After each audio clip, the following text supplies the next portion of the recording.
साम्राज्य न्यूज, सामान्यांचा असामान्य आवाज। जळगाव शहर महानगरपालिकेची निवडणूक संपूर्ण ताकदीनिशी लढवण्याचा निर्णय घेत ठाकरे गटाने शड्डू ठोकला आहे। यंदाच्या निवडणुकीसाठी ठाकरे गटाने कोर कमिटी स्थापन करण्याचा निर्णय घेतला असल्याची माहिती संपर्क प्रमुख डॉ. संजय सावंत यांनी शनिवारी पत्रकार परिषदेत दिली। ठाकरे गटाचे मुख्य प्रवक्ते खासदार संजय राऊत हे शनिवारी उत्तर महाराष्ट्राच्या दौऱ्यावर होते। या दौऱ्यात आगामी महापालिका निवडणुकीच्या दृष्टीने शिवसेना ठाकरे गटाच्या तयारीचा आढावा त्यांनी घेतला।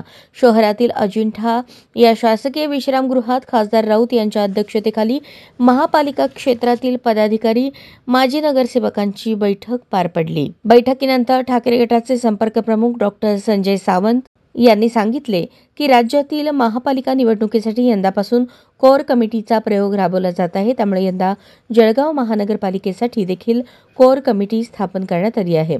त्यात महापौर, उपमहापौर नितीन लड्ढा, महानगर प्रमुख शरद तायडे, प्रशांत नाईक यांच्यासह 6 ते 7 जणांचा समावेश आहे। ही कोर कमिटी शहरातील संपूर्ण 19 प्रभागातील राजकीय परिस्थितीचा अभ्यास करून महिनाभरात अहवाल सादर करणार आहे। अहवाल आल्यानंतर मनपा निवडणुकीची दिशा ठरवली जाणार असल्याचे सावंत यांनी सांगितले।